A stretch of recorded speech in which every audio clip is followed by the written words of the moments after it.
I'm speaking in good faith today with Pastor Kevin Brown. He's the lead pastor of Perfecting Church in New Jersey. I'll give you a website in just a moment.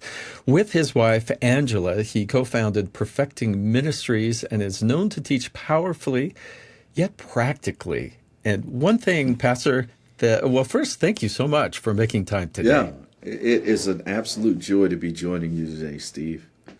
And coming to me from the city of Philadelphia, right close to the church there in Sewell, New Jersey.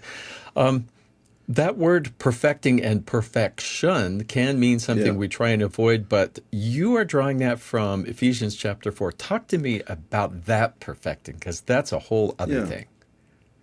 yeah. We really wanted folks to join in on the journey that we felt like the Lord has had us on, where we've been discovering, we've been developing, and God's been launching us out in the great adventure here called life. And when we think about Ephesians 4, it really paints a picture of the church that we think is really helpful. Rather than the church being a place where people come to consume religious content, it really is a place where we come to be equipped so that we can participate in the unique, benevolent acts of service that God has outfitted us for with our gifts, talents, abilities, and passions. So the word perfecting in the Greek that is used there in Hebrews is much more talking about functioning as intended rather than functioning without fault. So it's almost like a broom sweeping rather than killing a fly. Okay. Yeah. Same tool, very different results. Very different results. And the broom's a lot more content when it's being fulfilled and can flourish when it's used for what the creator had in mind for it. Well, before you had thoughts of ministry, before all of this, you grew up Yeah. in a home, and I wonder if you could talk about was that a home of faith or not, and how did that sink into you? What was your coming to be a believer like? Well, I have to start at the very beginning, and I'll try to do the Reader's Digest version of it. But my mother was pregnant with me out of wedlock.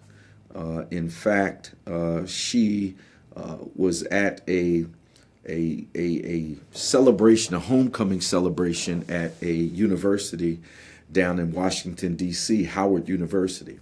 And my father was there attending school. My mother had left the city of Philadelphia with her twin sister to go down and visit him. And they did something they never do. My mother's twin, Sherry, went home, and my mother, Terry, stayed there. This is a key part of my life because my father, at that time when my mother was there, forced himself into them going a little further than she had envisioned in the visit, and Kevin was conceived. And my mother actually, by my paternal and my maternal grandmother, was told that she was not going to be able to have this child. They were living in a economically depressed part of the city of Philadelphia. The family had limited resources, and they got together and drove me. This is 1967. Drove me to the doctor's office in order for my birth to be aborted. And miraculously, the abortion doctor says to my mother, "Why are you here?" as she's in the patient's area. And she says, you don't go there to get your tooth removed, that's for sure. But she says that I'm here because I'm pregnant, but my family isn't ready for this. And he miraculously says to my mother, "I don't think you are either. And why don't you give that some thought? Because I don't think you're supposed to be here. I'm going to go out and prep. But when I come back in, if you've realized what I believe, then why don't you just go ahead and when you're ready, let your family know that you've decided not to go through with this." So I was literally saved by an abortion doctor, but more Interesting. so God intervening. So my life has been filled with my mother, and by the time I was 2 years old, she was married not to my biological father, but to William Silas Brown, who raised me in my childhood home, only father I ever knew.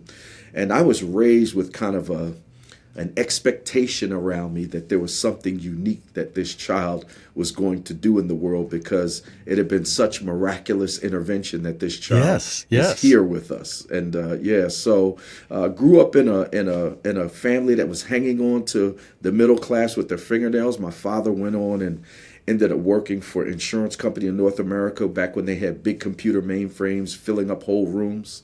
And my mother became the executive administrator for one of the administrators at Temple University. And so we ended up living a pretty middle-class life, but always kind of hanging on to it with our fingernails when I was growing up. And I had a great childhood in the suburbs because we moved out of the city when my dad got a promotion to his job. But I ended up living in a very, very non-African-American community because of where we lived. And that was a kind of point again towards what would happen in my life, because I ended up being a bridge builder, and I've been a bridge builder all my life. I kind of help non-people of color understand the unique experience of people of color in this country, and I've helped people of color to understand the uniqueness of non-people of color in this country. So I've always been kind of like a bridge builder throughout my whole educational experience and ultimately in ministry. I mean, we're building, by the grace of God, a multi-ethnic church. Yeah. Well, that's a beautiful So that's thing. a little bit about my childhood. Yeah. Well, it was Dr. King who said Sunday morning is the most segregated time in the nation. Yeah. And here you are building that bridge at that very time he spoke about. And what a critical time in our country for it, more than ever, as identity seems to become more polarized, and we're separated on nearly everything in so many ways. So what an important role for the body of Christ to play in not participating in it, but trying to help be a peacemaking element in society. So we're hoping to do that at the Perfecting Church and beyond. Yeah. At one point, it's one thing to be a believer and think, I want God to show up or feel that God can work through me or God's Spirit in every circumstance. It's another step into ministry. And what was that? Was that a process or a moment for you, that call or that understanding? No, it was most certainly a process. I was a business guy. And most of my adult life prior to ministry, but I was always heavily involved in my local church. But I never thought I would be in the role of pastor, and most certainly not a pastor who was serving in that role full time. And so it was a very slow progression. In fact, prior to being full time in ministry and planting the Perfecting Church, I was running an executive search firm. And the executive search firm was placing physicians in the pharmaceutical industry. So really far from ministry. Yeah, really far from being a pastor, you might think. But really working in executive search at a higher role in most corporations was very much about finding the fit that fit. So I needed to understand the unique culture and environment and professional peers and report tos that a physician might have in any particular pharmaceutical company. And then I needed to understand the uniqueness of the physician, whether they would fit in that environment. So, I mean, typically for these jobs, there was only maybe 35 or 45 people in the country that could do the job. But in meeting those 35, 45 people to find the one that really was the fit that fit, little did I know was an incredible precursor for ministry, because after all, God has certainly made us with design and intent. And God certainly has not made us as wandering generalities. He has something in mind for us. Ephesians 2 tells us that for we are his workmanship, created in Christ Jesus for good works which God prepared beforehand. So little did I know I was living out part of my call, just not in the environment of my call. Not unlike Joseph, right? Joseph always had the gift of administration and organization. He didn't know that it was ultimately going to go to Pharaoh's house, but he was always doing that. And but I think there were some pivotal moments that ended up moving me over. And one of them was I literally recall sitting at a light And I'm not overly charismatic or spooky spiritual, but I remember sitting at a light on my way back to the office where I was running that executive search firm, leaving my church where I would volunteer the whole day on Mondays. And I would volunteer that whole day on Mondays because my pastor, unbeknownst to any of us at the time, had multiple myeloma. And was out for long periods of time sick, but he had not let anyone in the church know that he had been given a date. He was believing that God might heal him, and he was continuing to try to work as faithfully as he could in the work that he had in a very large church. The church had about 2,500 people gathering for a Sunday there. And so I would go down and volunteer my time on Mondays. And on one of these Mondays, as I'm driving back, a conversation started in my heart that I didn't start. and I'm sitting, you ever had one of those moments where the Holy Spirit kind of shows up uninvited and you're like, hey, I didn't know we were having this meeting now. And I just felt the question swell up in me. What do you look like in 5 years? And I remember responding to the conversation in my heart that I know I'm called to be a pastor. I don't think I've ever said that out loud in any direct, succinct way to anyone, and certainly not to myself. But in that moment, I said it. I said, I know I'm called to be a pastor. I'm still sitting at the light. It felt like the longest light in the world. And then the question came up in this conversation. I didn't start my own heart. Well, then what's keeping you from doing it? And I said, well, I would want to wait until the business became a little more fruitful and I was able to put away more money so that my family would be cared for and I wouldn't have to put that burden on the church, which immediately, almost aggressively, the prompt came, oh, so you love money more than me. And I said, Lord, and now I'm talking to the Lord, Lord, I don't love money more than you. He said, well, then what's keeping you from beginning? And I said, well, Angela would never be ready for this. She's not, I haven't talked to her about this. There's my wife of 35 years, not 35 at the time, no.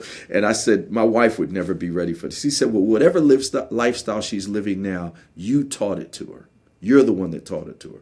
But if you share this with her, she already knows, which rocked my world. Wow. And I'm telling you, I went back to my office, Steve. I tried to ignore it and just say, I guess I didn't get enough good sleep, or I must have watched a weird movie, and just tried to shake it. But I kid you not, the grace that I felt was on my life to do that business that I had done really successfully felt like it had lifted. I felt like I was a sailboat halfway across the lake and the wind just stopped. And now everything I did required me to row hard. I had never worked like that in this business. And I finally went in and told Angela, and she was in the office right down the hallway from me. She was actually running another business, and went down there to talk to her and tell her what was going on. And she spun around in her chair, and I felt like I was in a Friday the 13th movie when she said this, because it scared me it still makes my hair stand up on my arm. I said, Angela, I think I'm called to be in ministry full time. And she spun around her chair and said, I know. And I said, you know. And I said, well, I mean, I think I'm supposed to leave the business I'm leading and go work at the church and be in ministry full time. She said, I know. And what do you think we need to do in order to do that? Steve, if I can tell you that's out of character for my wife is a planner. She's a visionary. Mm-hmm. She's a strategic thinker. She would have said, well, what's the 5-year plan? What's the 10-year plan if this is the case? Anyway, yeah, it was a process, but I didn't realize how in process I was. And well, this sounds like you were the last person involved to find out about it. It seems like it. It really does. My mother knew. She knew from birth. She said she thought I was going to be a priest. My wife obviously got some knowing before I did. It seemed as though I was the last one invited to the party, but it was important that those people knew for sure. That would have short-stopped me for certain. So here's this moment, though. I mean, you have this evidence. You could, I suppose, talk yourself out of it. You're right. But there's still a leap of faith when you say, and now I will follow that. I will pursue that. A massive leap of faith, Steve. Do you remember that moment? I do. I literally, the business that I was in was already such an unlikely path that got me there, that I knew it was only by the grace of God that I was in that business and flourishing in it the way that I was. And while the lifestyle we loved and the resources we had at our disposal we loved, and the generosity we were able to live in as a result of it we loved, I knew I could not do it by my own power or my own might. When I use that illustration of rowing now because the sails had stopped, I was afraid to be in a rowboat. I knew the only reason I was there is because it had been a sailboat all this time. So while it seemed like that would be very difficult, the reality of it was I literally in that moment felt it would have been far more difficult, if not impossible, for me to try to continue that and no longer have the confidence that it was the will of God for my life. Yeah. So when you decided, okay, this is it, Yeah. you changed the set of your sail, to use your analogy, and I did. and you felt the wind at your back. I did. I went and spoke to my pastor, and he was almost as surprised as I was. He was one that didn't know, believe it or not, which surprised me and almost scared me. But little did he know, in less than 2 years, he was gone. And he brought me on about 6 months after my initial conversation with him. And because of my business background and experience, I saw and experienced everything the church was doing with a slightly different lens than everyone else. I had a teaching gift for sure. I had the ability, like you read in my bio, to make complicated theological truths simple and approachable and attainable for people to understand. But I knew nothing about what it was to be inside a church as a day-to-day and what it was like to lead a church that size. And I never became the lead pastor there, by the way, but I did become the lead minister on the staff, which was kind of responsible for helping to run everything. And it was just a domino of events that only the Lord himself could know about to weave me into it. Because for certain, his wife and subsequently the folks that began leading the church after his departure would have likely never made such a bold move as to hire someone like myself. I didn't fit the mold of what would have been the previous pastors that they would have brought in. Pastor Kevin Brown, let's Yes, jump sir. ahead to Perfecting Church. And you said that planting a church, and if I understand, that means from scratch, a new From congregation. scratch. Nothing. Okay, you seem to be willing to take leap after leap. I think you're probably right. I wouldn't have defined myself that way.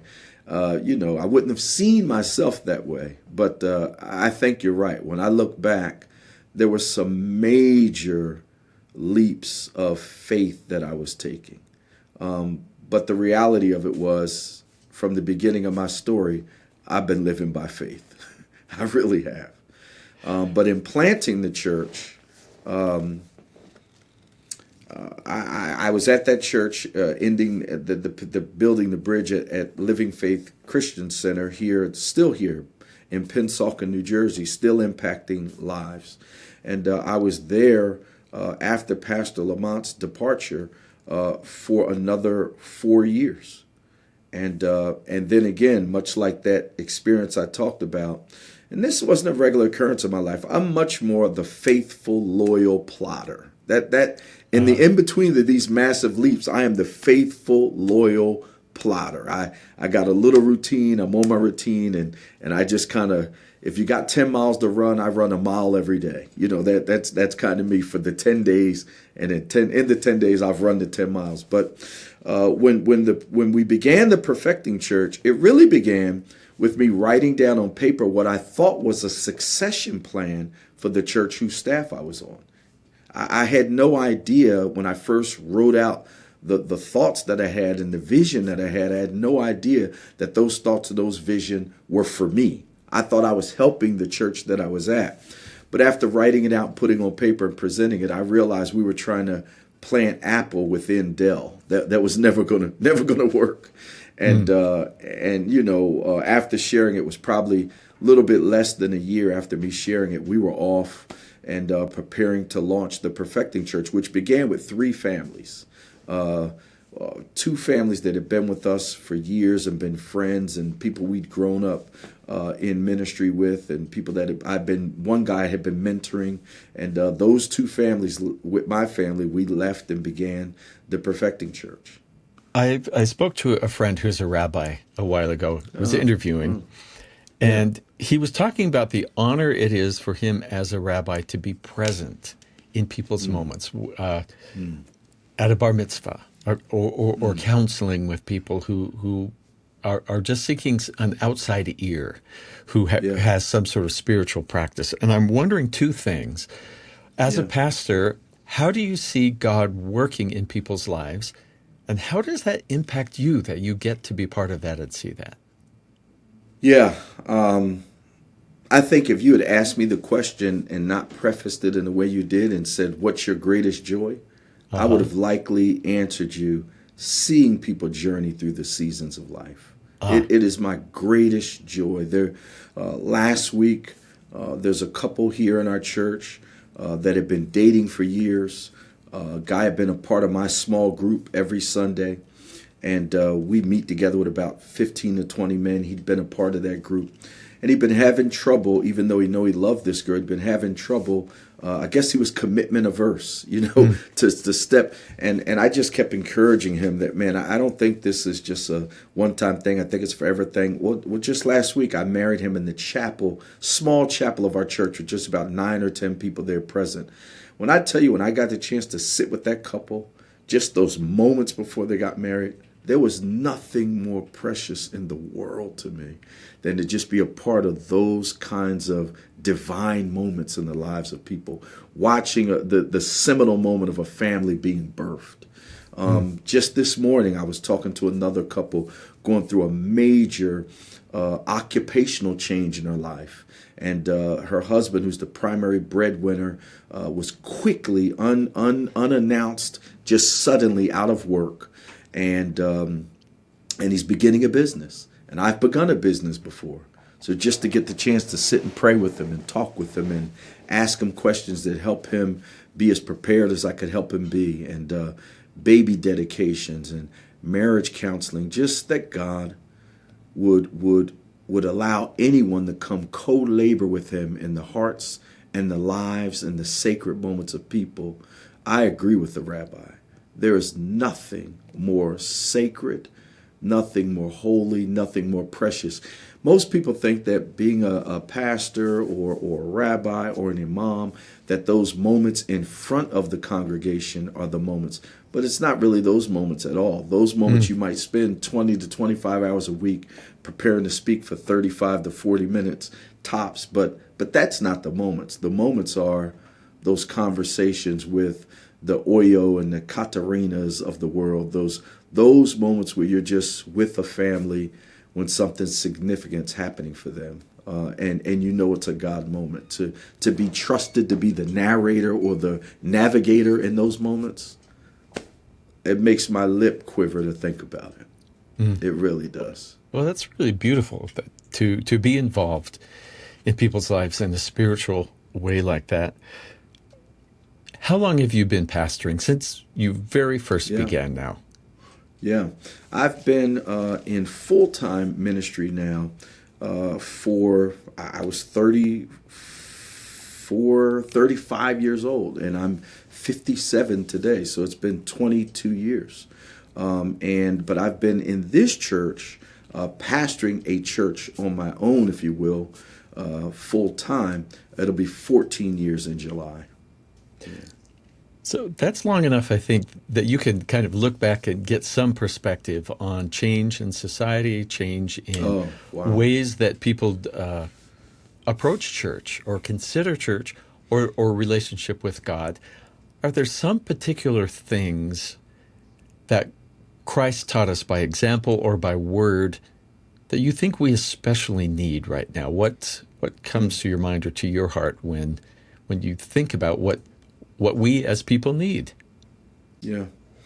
I think I'm really getting ready to teach on it beginning tonight, actually, here at our church.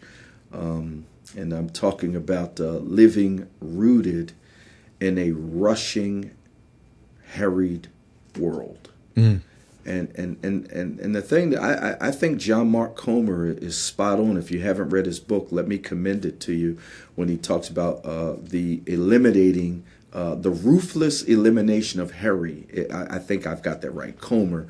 But he's talking about the elimination of Harry out of our life, Hurry. And brilliant book and such a helpful book. So if you ask me over the 14 years and the 20 years, what I've noticed most, I think the priority of Christ is diminishing in people's lives, in some cases unwittingly, because the pace of their lives has picked up so much that it's the most dehumanizing factor that I see happening. We don't even have time for relationship anymore with people who are right in front of us, much less Christ, who is a spirit who hasn't been seen physically for us. You're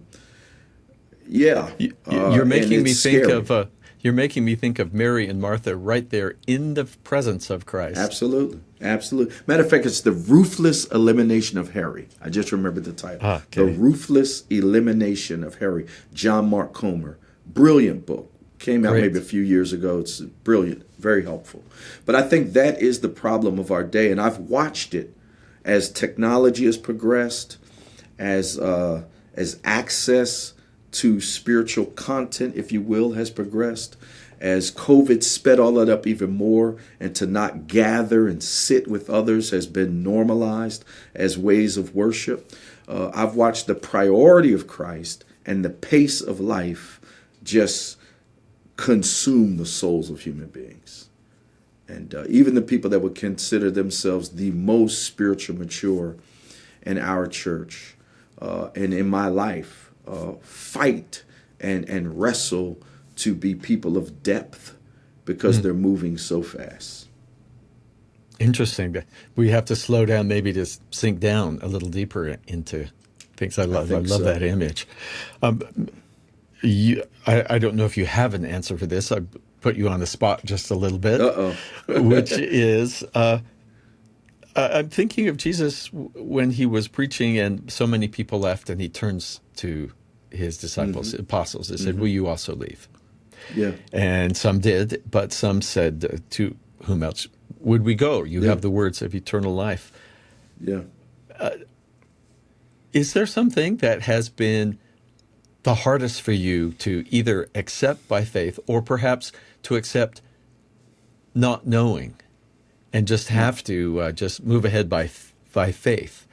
And I'm not even quite sure I'm forming the question right, but we each have things where this might either be a difficult teaching or, Lord, you've told me beautiful things and guided me. Will you guide me in this area or give me some knowledge here? And that particular path doesn't open yet. And are you asking centered more on my life personally or my perspective pastorally? Well, either, but I'd love to start with personal because we're each on that journey in different ways and may have different ways that are our personal challenges or opportunities for faith, maybe I'd say. Yeah, I think for me personally and even pastorally, there's some linkage there. And for me, without telling stories I haven't been given permission to tell for all the members of my family, long suffering has been one of the most challenging things for me as a follower of Jesus, just as a son of Christ myself. And there's this temptation that if I have been faithful, if I have been prayerful, if I have been generous, if I have tried to live my life following you, then you should give me this. Then you should respond this way. Then you, Lord, should not allow these kinds of things to pass into my life. And for me, watching suffering happen in my family and watching people deal with extended illnesses that they can't seem to overcome and life-dominating illness has been the most excruciating and yet the most formative thing in my life. And I call it formative because it's brought onto me a level of desperate humility that I likely would not have gotten to any other way. I mean, I have been a very fortunate man. God has been very kind to me in so many segments and seasons of my life. If it had not been for me experiencing some of these unique challenges in my family, I would have had trouble identifying with people who had struggle in life and would have wrongly assumed, the way Jesus' disciples did, who sinned that this man is blind from birth? What is it that someone did for this outcome to be in his life, rather than realizing the world is broken? This is not a forever place. This is a place that has been fractured and formed by sin. And the brokenness that sin has made pervasive in the world, and none of us are exempt from being touched by it. So, and I preached a series last year to our church called "There's Pain in the Plan," and it was really a series that was trying to help us theologically and doctrinally get an understanding of suffering. I don't think we typically give a robust theology on suffering, although the Bible talks about it so much. I was reading a book by Sung Ru Cha called Prophetic Lament.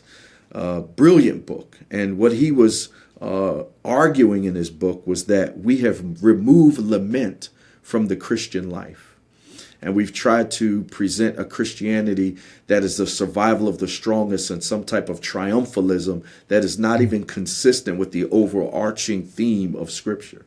I mean, after all, we follow a Savior who experienced unthinkable suffering in this world and redeemed us through it. So that's been and continues to be an ongoing source of struggle, but a struggle that ends up bringing about some of the most excruciatingly beautiful growth in my life and in our church. I don't often hear those two words together, excruciatingly beautiful. But boy, what an apt phrase you've put together there. Pastor, do you have time for just a few more questions? I'm enjoying my time with you, Steve. Oh, good. Well, I would just love to sit with you about any week and talk about stuff. You're very personable. Thank you so much. If they said tomorrow you have 20 minutes to preach and it's your last sermon, what would you share?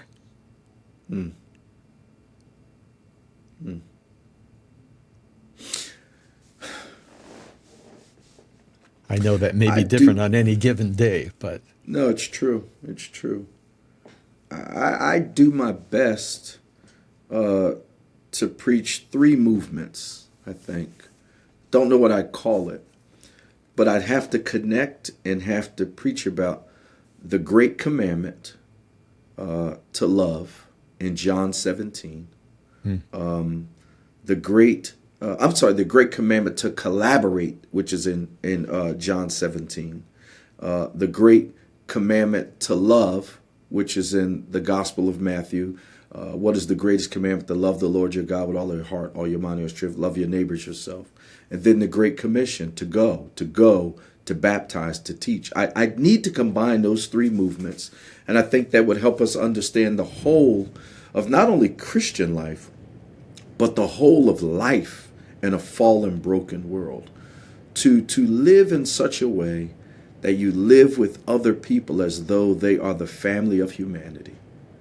To live in such a way that you live where you're using your life as an instrument to better and to strengthen and to aid the lives of others. And then to use your life as an example of what it looks like to live connected to the source of life, which is Christ. If I could preach that message every Sunday for the next 20 minutes that I have for the rest of my life, I think that would be the most faithful message I could preach. The Great Commission, the Great Commandment, the Great Collaboration. Yeah. Oh, thank you very much. And I appreciate you letting me put you on the spot a little.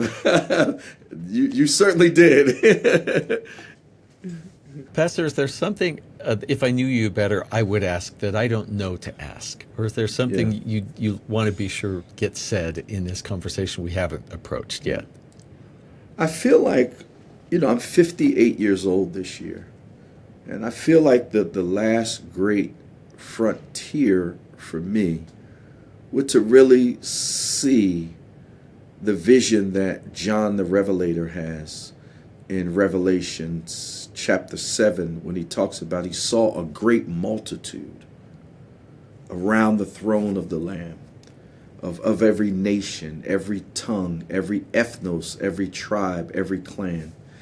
And then Jesus encourages us in the Lord's Prayer to pray, thy kingdom come, thy will be done on earth as it is in heaven. My gospel dream, and something I feel like our country and the world desperately needs, is for us to have a manifestation of John's vision in the earth. And I'm living and giving my life in some of the most tense and terrifying places to try to see black and white brothers, Latino and Hispanic brothers and sisters, the immigrant and the indigenous. Although none of us are indigenous, the indigenous have almost been eradicated from our country. But if I could see that where we were not looking for white supremacy or black supremacy, but it was the supremacy of Jesus. If I could see us living together as a people like that's the dream I'm investing the balance of my life in, to see that expression happen for humanity. And I feel like it's the only elixir for our country not self-destructing right now, quite frankly. And Paul was right in his writing to Timothy. I don't think at the end of the day racism is the root issue. I think the root issue that even leads to the racism is the love of money and the love of power. And I'm hopeful. While I don't anticipate I'll see a country having that experience until the new heaven and the new earth, I'm hopeful that we can get an outgrowth of heaven here, a colony of heaven here, that in the earth that would be a very credible witness to the world and certainly to our country. Beautifully expressed, and you're calling me out. You don't know it, but you're calling me out on my moments when I hear a comment or someone's attitude toward any given other set of people, and something in me kind of wants to rise up and shut them down, or but to take a moment and kind of invite God into that process rather than just I feel you. That's the hopeful thing. It only happens in those individual moments, and those are hard choices. Unless I think that we can learn to make it a habit. I think we must. If we call ourselves Christian. If the great commandment is to love your neighbors yourself, and then it seems like the apex or the pinnacle of Jesus when he preaches the Beatitudes, the Sermon on the Mount, is not the ultimate, even not to love your neighbor, but love your enemy. So if you love your enemy, there's no one left not to love on the planet. Who do you not love? That pretty much means everybody. So, and I think we struggle. It seems like the more spiritual or orthodox we might call ourselves, I think the more opinionated and segregated we might become and feel like we're experts now at identifying orthodoxy or faithfulness in others. And I hope to lead a church and maybe influence the church in a way that we see mature faith very differently. Well, darn it, now I haven't just heard about your life. I've got work to do in my life, so. Oh, wow. I'm a pastor. What can we say? That's your job. Kevin Brown is the pastor of the Perfecting Church in New Jersey. And with his wife, Angela, he co-founded Perfecting Ministries. I mentioned I will give you the website. It's theperfectingchurch.org. You can hear sermons there. I've been there and listened a little bit to my betterment. And what a pleasure, Pastor, to speak with you today. You've inspired me, and I know our listeners. Thank you. Steve, it has been an absolute joy to join you. Thank you for leading us in an invigorating dialogue. We don't always have that. And in this day of podcasts, thank you for helping to provoke some good content for us today.